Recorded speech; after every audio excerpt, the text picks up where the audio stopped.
여러분에게 하나님의 평강과 평안의 은총이 넘치길 주의 이름으로 축복합니다. 오늘도 주님을 사랑하시는 분만 아멘 하시기 바랍니다. 그럼 옆에 사람 보고 사랑하고 축복합니다. 인사하세요. 감사합니다. 젊은 대학생들에게 물었죠. 지금 가장 원하는 것이 무엇인가? 예상하는 답은 취업, 돈, 결혼, 자동차, 사랑, 이 아니었습니다. 의외의 대답이 나왔습니다. 감동, 감동을 원한다는 거야. 감동받고 싶다. 현대인들은 대부분 감동을 가장 원한다는 것입니다. 가정이나 회사, 심지어는 교회에서도 사람들이 원하는 것은 감동이라고 합니다. 감동받고 싶다. 누가 날 좀 감동 좀 시켜주라. 울고 싶다. 누가 좀 날 좀 울려주라. 이게 다 무슨 감동받고 싶다는 거예요. 한마디로 우리는 감동이 메마른 시대를 살고 있다고 하는 반증이죠. 오늘 교회에 오시는 성도님들도 교회를 향한 바람은 아마 감동받고 싶다일 거예요. 찬양의 감동, 말씀의 감동, 성령 임재의 감동. 그래서 교회에 올 때에는 뜨뜻미지근했던 내 마음이 뜨겁게 감동이 되고, 교회에 올 때는 긴가민가하고 왔지만 돌아갈 때는 확신의 감동을 가지고 가는 그런 감동들을 원하고 있는 줄로 저는 믿습니다. 이 감동을 위해서 우리 함께 많이 기도해야 할 줄로 믿습니다.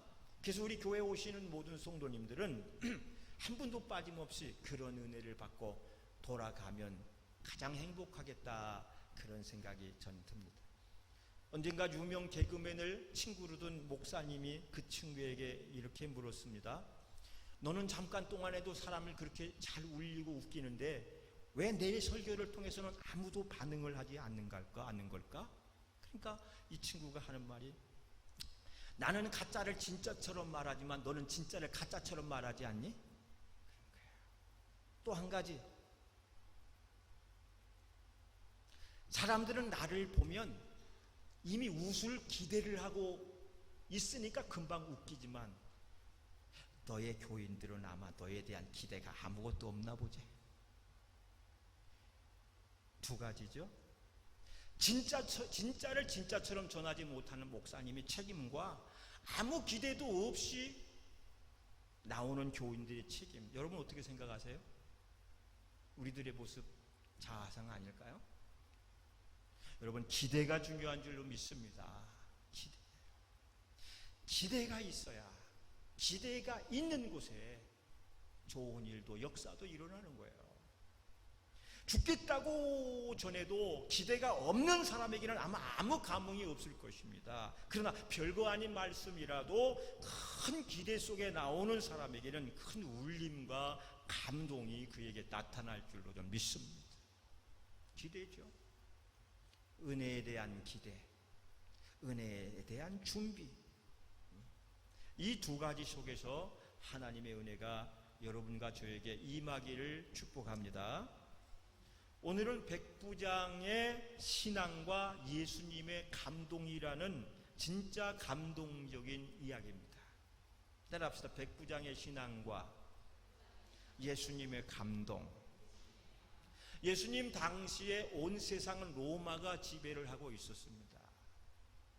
그때 로마의 한 백부장이 이스라엘의 가버나움이라는 지역에 식민 지배를 하고 있었어요. 백부장은 오늘날로 말하면 육사 출신의 대대장급의 계급입니다. 그런데 그는 이스라엘 백성들을 위하여서 회당, 오늘날 교회를 지어줄 정도로 호의적인 사람이었다 그랬어요. 그러던 어느 날이었습니다.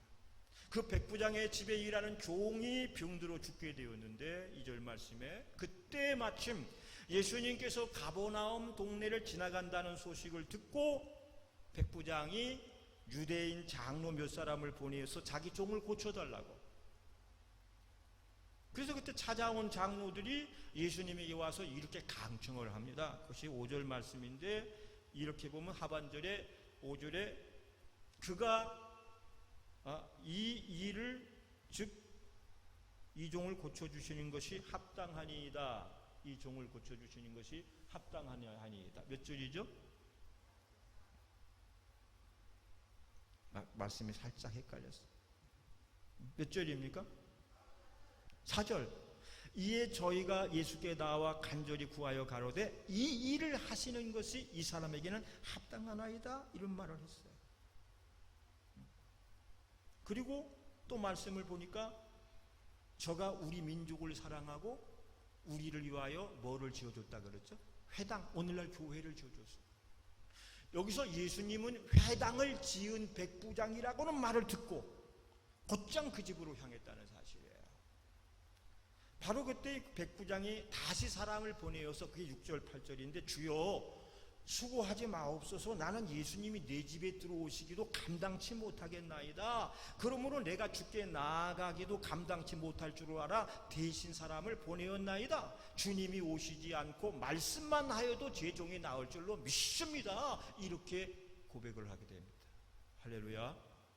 이때 이 백부장의 이 말, 말씀만 하옵소서라는 이 말을 듣고 예수님이 아주 크게 감동을 하셨습니다. 그리고 이렇게 칭찬을 합니다. 그것이 9절인데 9절 말씀을 한번 다 같이 읽어보겠습니다. 시작. 예수께서 들으시고 저를 기이 여겨 돌이키사 쫓는 무리에게 이르시되 내가 너희에게 이르노니 이스라엘 중에서도 이만한 믿음은 만나보지 못하였노라 그랬어요. 기이 여겼다.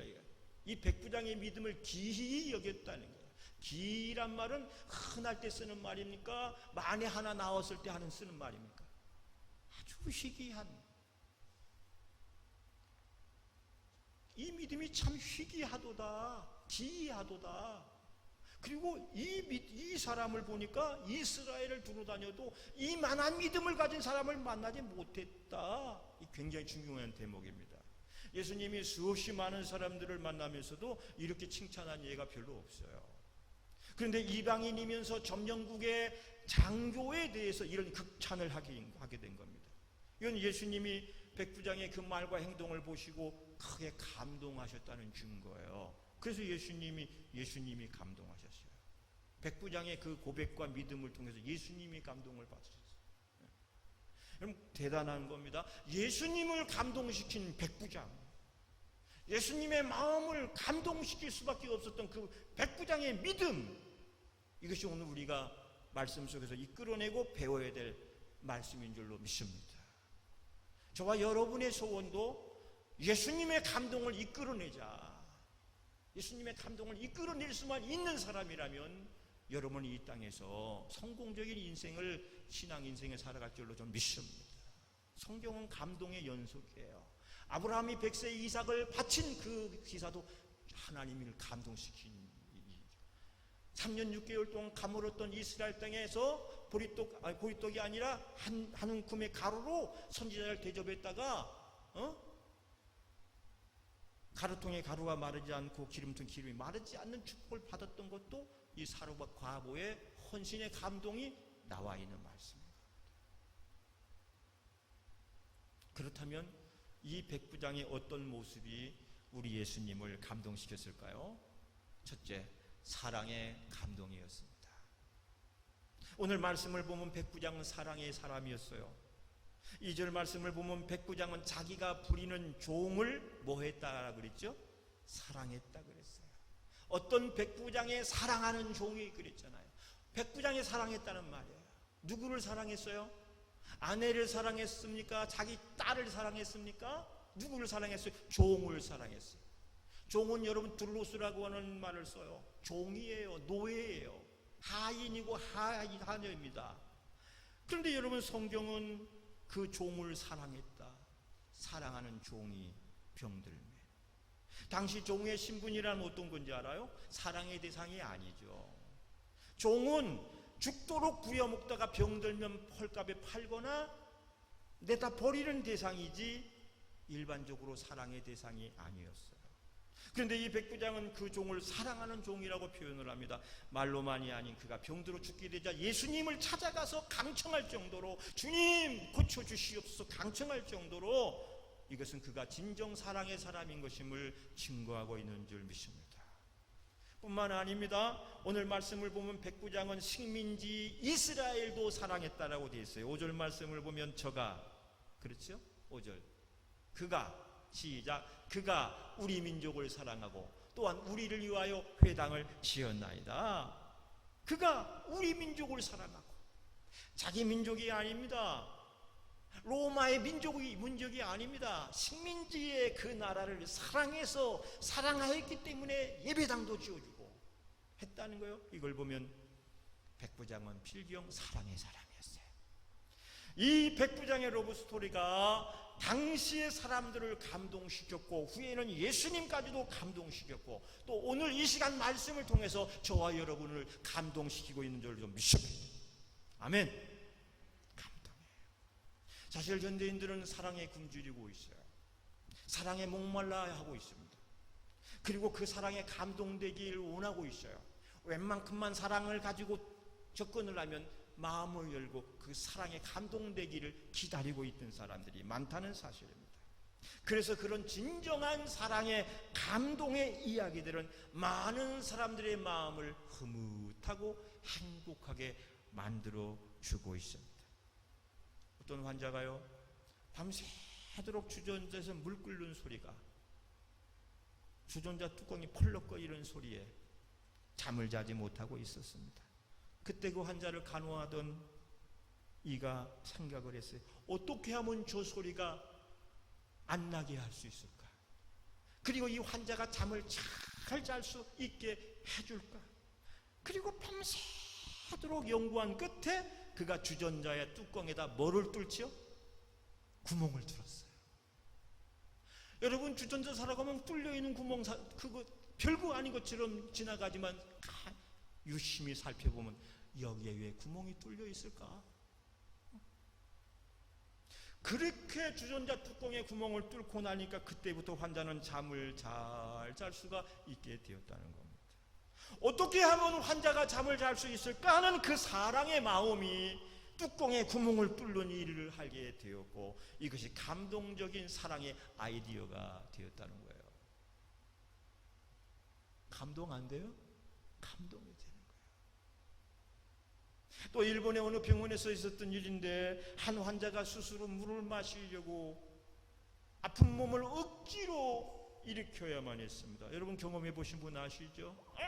배가 아파 막 수술하고 꿰맸는데 그거 일어나야 물을 마실 거 아니에요. 누워서 마시다 살에 들리면 큰일 나니까. 그때 그 보호자가 어떻게 하면 이 환자가 고통스럽지 않게 몸을 일으켜 세우지도 않고 물을 마실 수 있게 할까 밤새 고민하고 생각하다가 만들어낸 게 뭘까요? 빨대. 우리는 아무렇지도 않게 쓰는 주름진 빨대, 기역자 빨대, 누워서도 물을 마실 수 있는 빨대를 발명한 거예요. 무슨 마음이? 환자를 사랑하는 마음이 있기에 그걸 만들었지. 그거 감정인 돈 200만 원씩 받고 했다면 그런 마음이 들겠냔 말이오. 어떻게 하면 저를 좀 안 아프게 돌볼 수 있을까, 간호할 수 있을까? 그 정성과 그 마음, 사랑의 마음 속에서 빨대를 구부릴 생각을 한 거예요. 할렐루야. 여러분이 이런 것들이 다 상대를 사랑했기 때문에 사랑하다가 사랑하는 사람을 위하여 만들어낸 감동 발명품이라고 하는 사실이에요. 내가 아닌 남을 사랑하는 이야기는 모두 다 감동스러운 이야기입니다. 여러분, 사랑의 정의는 관심이고, 맞죠? 맞으면 아멘. 사랑의 정의는 뭐예요? 관심이고, 사랑의 반대는 뭐죠?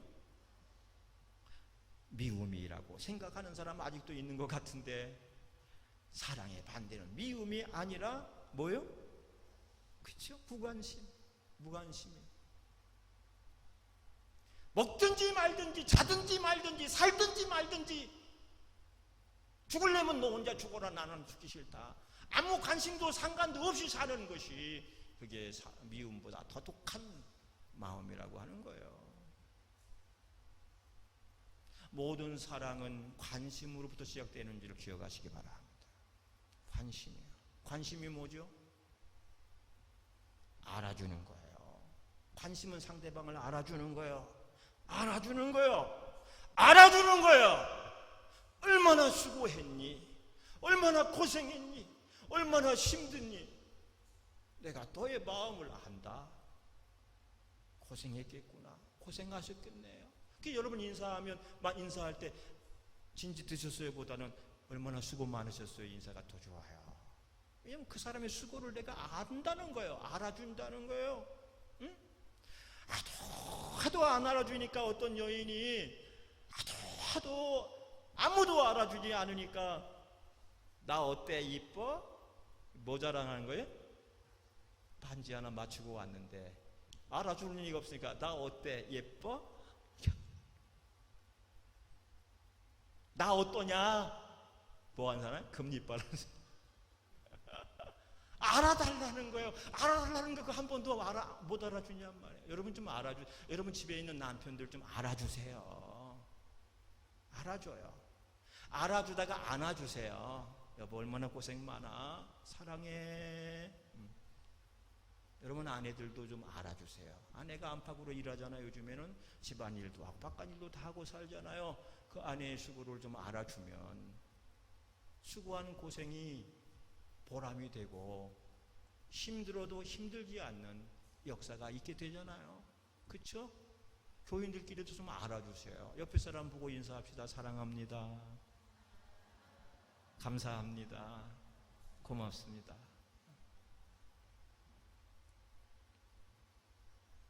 수고했어요. 고생했어요. 애썼어요. 수고했다. 고생했다 얘들아. 애쓴다. 제가 군생활 중에 만난 친구 중에서 이완규라는 친구가 있어요. 이는 군 복무하다가 그만 작업 중에 고압 전선주에서 감전돼서 온몸이 새까맣게 타버려서 그야말로 죽었다가 살아난 친구인데 그러나 그만 치료 중에 두 팔을 잃었어요. 그런데 그 당시에 참 하나님의 은혜가 희한한 것은 군 병원에 전도 나왔던 한 자매가 그 남자를 보고 뿅 반한 거야. 하나님의 눈에 콩깍지를 씌웠어. 사랑했고 신부 쪽 가족의 극렬한 반대에도 불구하고 결혼을 했어요. 그 후에 이 완규는 죽었다가 다시 살아온 자신의 간증을 전하러 전국교회를 다녔어요. 그때마다 그의 아내는 그 옆에서 손수건으로 연신 땀을 닦아주고 물을 입에 넣어주고 그의 손이 되어서 일생의 동반자로 함께 사역을 했습니다. 참 감동적인 사랑 이야기예요. 그 친구를 내가 섬기던 교회에 모시고 와서 간증을 시킨 적이 있어요.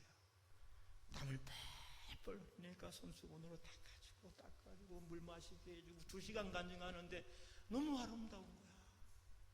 너무 아름다운 거야. 사랑하는 여러분, 모든 사랑은 감동을 몰고 오고 감동을 가지고 옵니다. 부모가 자식을 사랑하는 이야기는 감동적인 일이에요. 자식이 부모를 복양하는 일도 감동적인 거예요. 자녀가 부모를 복양하고 목자가 양을 사랑하기에 희생하는 이야기도 감동을 주는 것입니다.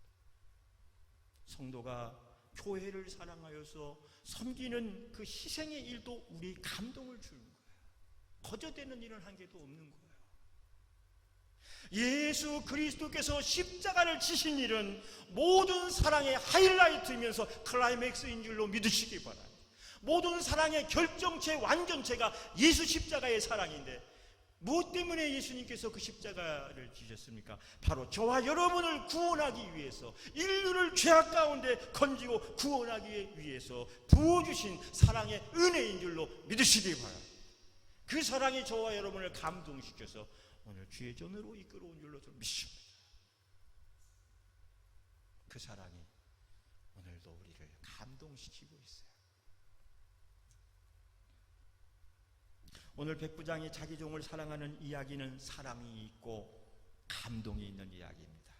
오늘 여러분들이 사랑의 말씀을 배워서 사랑에 목말라 있는 이 세상을 감동시킬 수 있기를 예수님의 이름으로 축복합니다.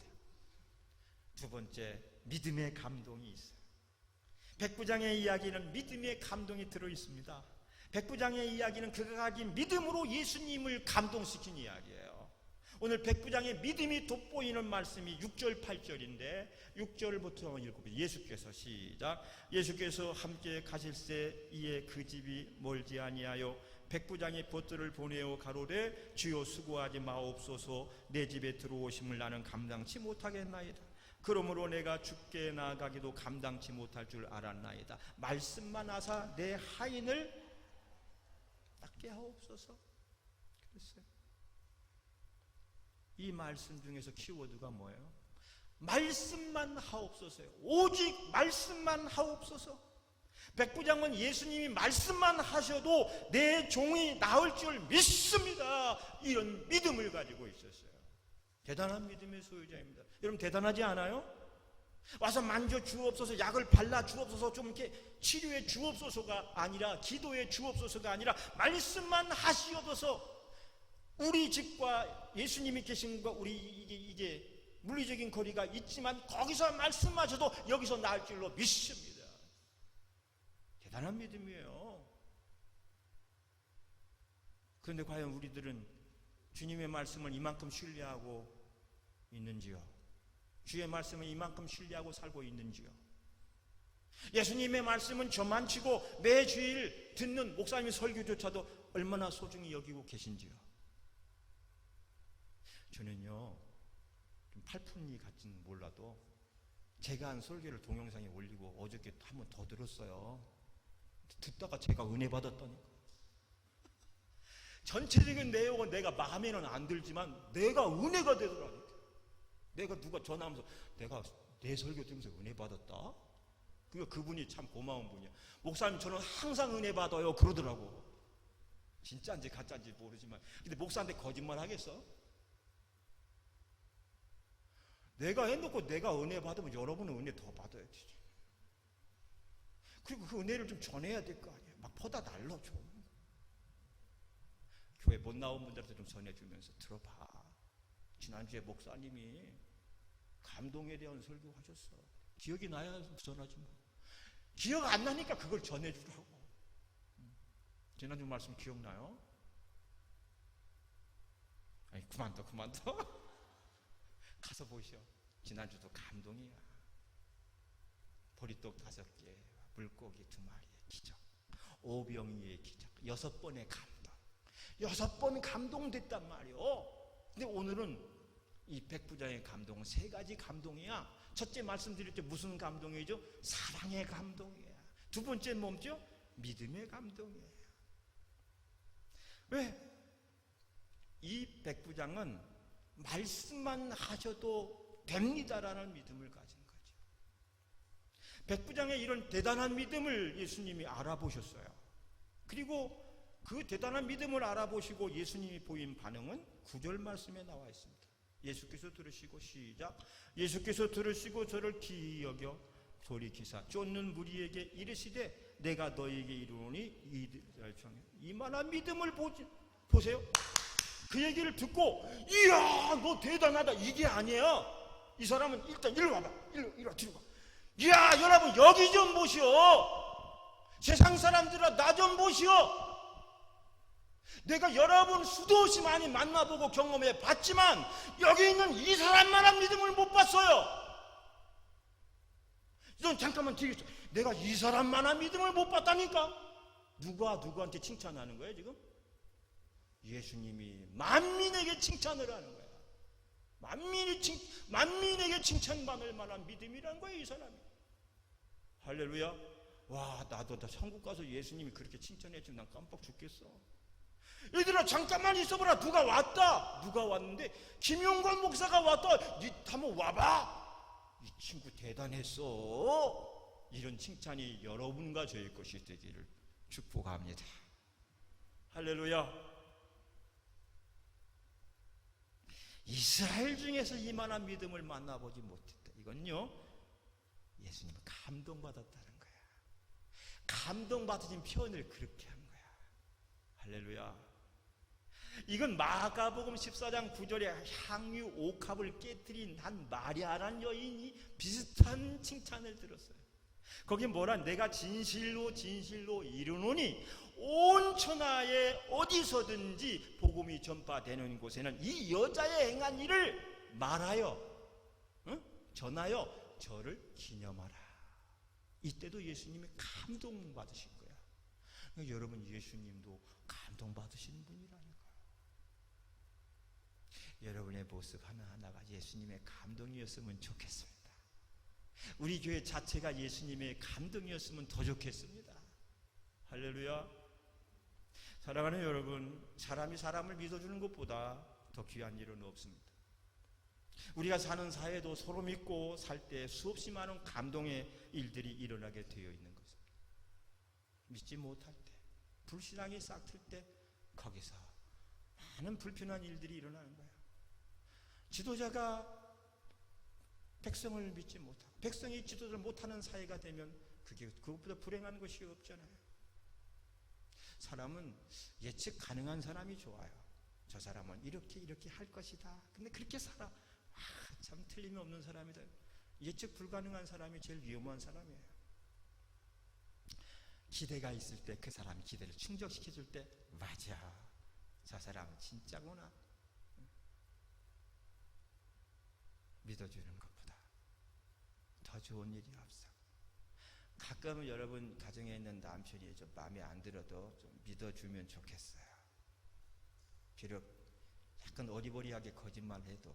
무슨 말인지 알아요? 거짓말 하는데 내가 다 알아듣는 거짓말 하는 게 어리버리한 거예요.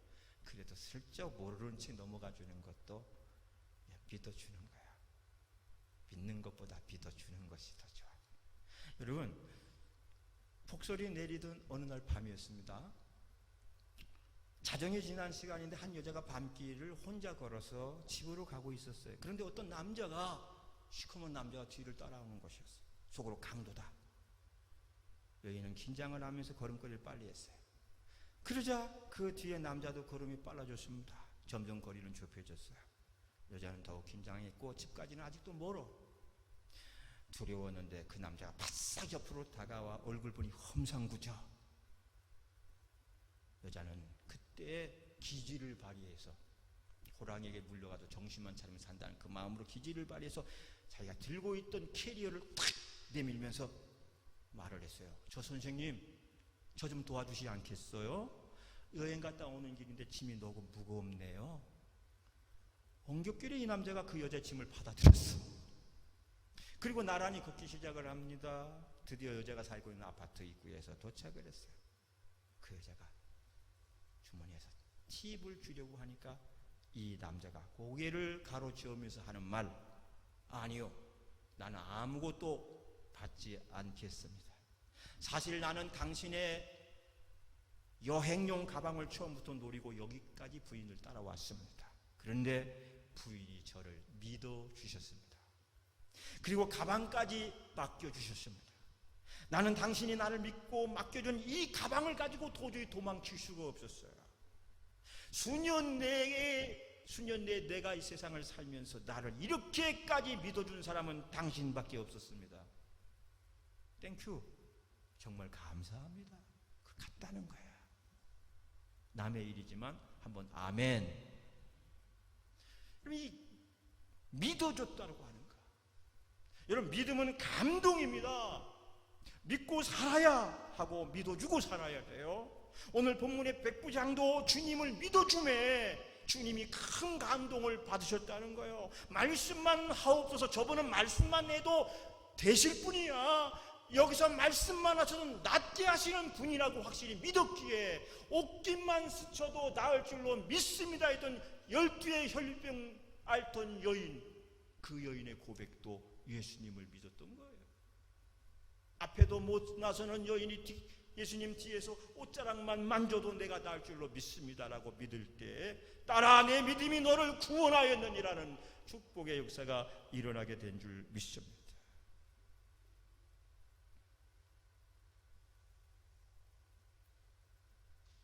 여러분, 이방인 중에 이런 믿음을 보지 못하였도다. 이 말씀은 이스라엘 본 백성 중에는 제대로 믿고 제대로 신앙 고백조차도 못하고 있는 일에 대한 예수님의 반응인 거예요. 왜 너희들이 본 백성이면서, 왜 너희들이 하나님의 백성이면서도 이만한 믿음, 이만한 신앙 고백을 하지 못하고 있느냐? 이 패역한 시대야, 사람들아, 이 패역한 시대에 이만한 믿음을 보겠느냐? 예수님 수없이 말하는 거예요. 저와 여러분이 먼저 주님을 믿었다면 저와 여러분 이미 예수님의 본 백성이 된 줄로 믿으시기 바랍니다. 그러면 본 백성처럼 믿고 그렇게 신앙 고백하고 살아야 되지 않겠어요? 세상 사람보다도, 세상 믿지 않은 사람만큼도 고백하지 못하고 살지 못한다면 주님이 이 패역한 세대야 라고 책망하실 거예요. 책망이 아닌 이만한 믿음이 없구나라는 칭찬 듣는 여러분들 되시기를 예수님의 이름으로 축복합니다. 마지막 세 번째는 겸손의 감동이에요. 백부장은 사랑과 믿음의 감동에 이어 겸손까지 갖춘 사람이었어요. 아니, 사랑과 믿음의 감동에 있는 사람이라면 겸손해야 정상인 거예요. 사람은 누구나 칭찬을 듣거나 높아지면 우쭐하는 경향이 생기게 마련입니다. 그 결과 교만한 자리에 이르게 되거든요. 사람은 잘 안 되고 실패할 때 교만해지지 않아요. 뭐가 잘 되고 잘 풀리고 잘 나갈 때 우쭐해지다가 교만한 거예요.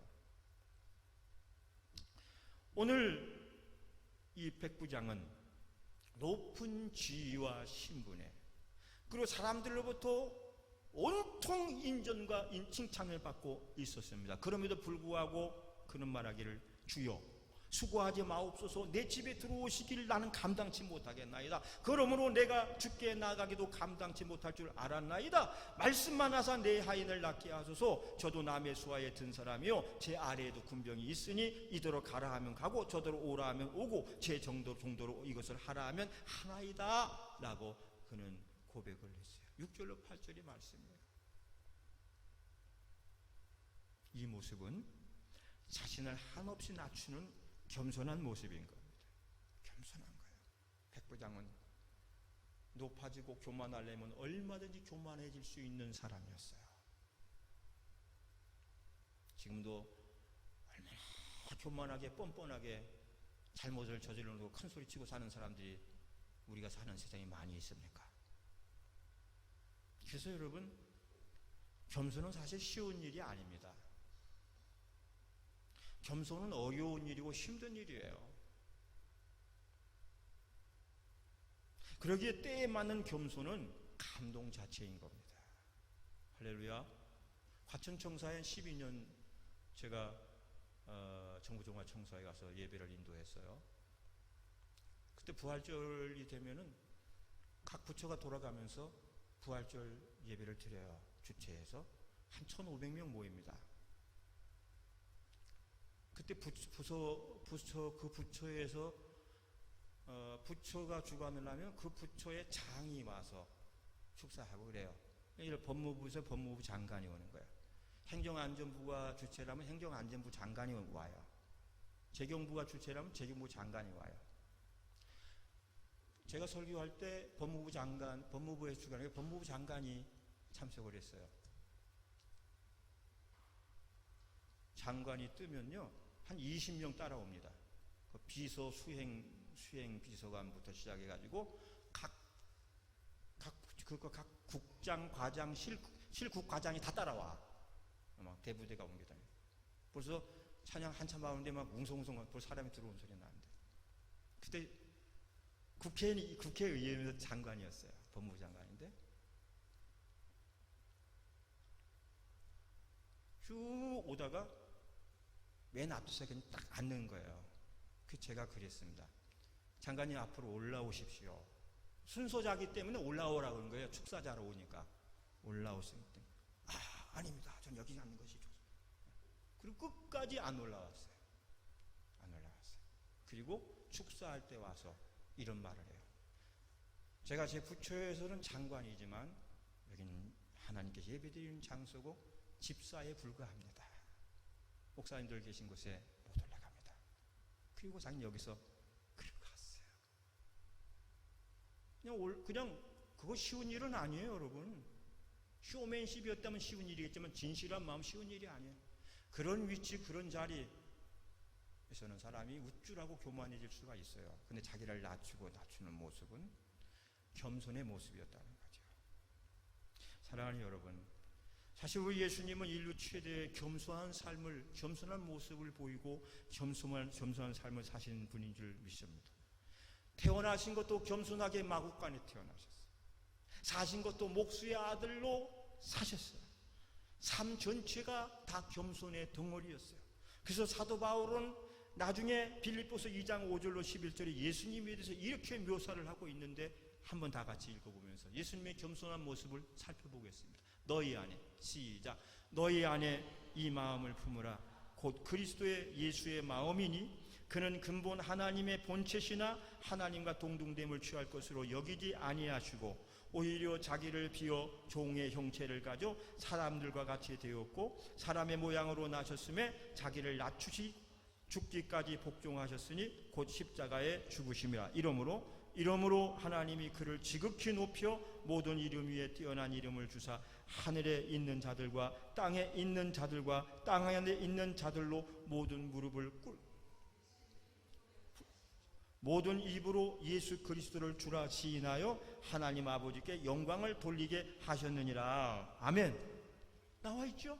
예수님이 얼마나 겸손하신 모습으로 종의 형체를 가지고 하나님이신데 본체신데 이렇게 이 말씀에서 여러분 예수님은 3번 변신을 합니다.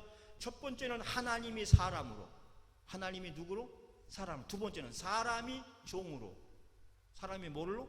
종으로. 종이 따라서 사형수로. 이게 하나님이 사람으로, 사람이 종으로, 종이 사형수로 변신을 하기까지 예수님은 낮아지십니다. 우리를 구원하기 위하여 스스로 비하, 겸손해 주신 예수님이에요. 할렐루야. 그러므로 사랑하는 여러분, 지금도 하나님은 교만한 자를 멀리 하시고 겸손한 자를 찾으시고 겸손한 자를 가까이 하시고 겸손한 자와 함께 일하기 원하시고 겸손한 자를 구원하시는 줄 믿으시기 바랍니다. 예수님의 삶 자체가 겸손이었다면 그를 따르는 제자인 우리들은 그분보다 더 겸손해야 마땅하지 않겠느냐는 겁니다. 그렇다면 우리의 믿음의 주인 예수님을 닮아야 하는데 예수님을 닮는다는 말이 무엇입니까? 예수님처럼 낮아지고 겸손한 삶을 사는 거예요. 그럼 어떻게 되느냐? 솔로몬이 말한 것처럼 잠언 11장 2절에 보면 교만이 오면 이런 말이, 다 같이 시작, 교만이 오면 욕도 오거니와 겸손한 자에게는 지혜가 있느니라. 아멘. 교만이 오면 욕도 오는 거예요. 그러나 겸손하면 하나님이 지혜를 주셔서 이 세상을 지혜롭게 살아가게 하셔. 낮은 곳에 물이 고이고 뿔이 있는 곳에 벌이 모이듯이 겸손한 사람에게는 하나 따라합시다. 하나님의 지혜가 임합니다. 할렐루야. 또 욥기서를 통해 하나님은 이렇게 말씀해요. 욥기 22장 29절에 내가, 시작, 내가 낮춤을 받거든 높아지리라고 말하라. 하나님은 겸손한 자를 구원하시느니라. 할렐루야. 누군가 여러분을 낮추면 나는 하나님의 은혜로 높아질 것이라고 마음속에 외치면서 믿음으로 살면 여러분 낮은 자리에서 높여줄 날이 반드시 올 줄을 믿으시고 승리하시기 바랍니다. 여러분 하나님이 높여주시면 낮아질 수가 없습니다. 그러나 하나님이 낮춰주면 아무리 높은 자리 올라갈 수가 없다는 사실을 알아요. 그러니까 높고 낮음이 다 어디에 달려요? 하나님께 달려있는 거예요. 하나님께. 그러므로 교만한 자는 하나님이 쳐서 낮아지기 이전에 스스로 낮은 자가 되면 하나님이 그를 다시 높여주시는데 인간이 어리석어 그걸 몰라. 자꾸만 높아지면 좋은 줄 알고 스스로 높이면 높아질 줄 알고 오늘날 세상은 자기를 높이기 위해 남을 밟아야 되는 세상이니까 그건 세상이시지만 하나님의 방법은 스스로 낮추면 주님이 높여준다는 사실. 세상이 아무리 이상하게 변해도 우리는 하나님 말씀을 믿고 사는 줄로 믿으시오. 오늘 백부장 마지막 신앙의 모습은 한없는 겸손이고 이것이 다시 한번 예수님을 감동시켰습니다. 그렇습니다. 오늘 말씀의 주제는 감동입니다. 무슨 감동이요? 사랑의 감동, 믿음의 감동, 겸손의 감동. 혹 여러분이 교회 생활할 때 주여 내게 감동을 주시옵소서 합니까? 아니면 내가 주님을 감동시키겠습니다 합니까? 어느 쪽이 많은 것 같아요? 우리는 감동을 받으려고만 했지 내가 감동시켜 드릴게요 해본 적이 너무 오래인 것 같지 않아? 주님도 좀 감동받고 싶으실 거야. 너 맨날 와서 나를 좀 감동시켜만 달라고 그러니 한 번쯤 네가 날 좀 감동시키면 안 되겠니? 오히려 이제 우리는 주님 나 좀 이제 나는 그만 좀 감동시키세요. 내가 주님을 감동시킬게요 라는 그런 믿음 좀 가지고 살아보지 않으시겠습니까? 할렐루야. 이제부터는 감동은 그만, 이제는 제가 감동시켜 드릴게요. 또 무엇을 하더라도 이왕이면 자발적으로 해서, 이왕이면 감동적으로 해서 나도 주님도 기쁘시게 하는 삶을 살았으면 좋겠고요. 우리가 뭘 할 때 억지로 마지 못해서가 아니라 누가 알아주지 않아도 나만이 알고 나만이 느끼는 나의 기쁨, 나의 희열이 있기 때문에, 나의 마음 뿌듯함이 있기 때문에 나는 이 일을 하고 이렇게 섬긴다라는 고백이 있었으면 좋겠어요. 실제로 남이 알아주는 섬김보다 나만이 아는 섬김이 더 좋고요. 남이 인정해주는 섬김보다는 나만이 아는 그 말로 표현을 못하는 희열이 여기에 있어요.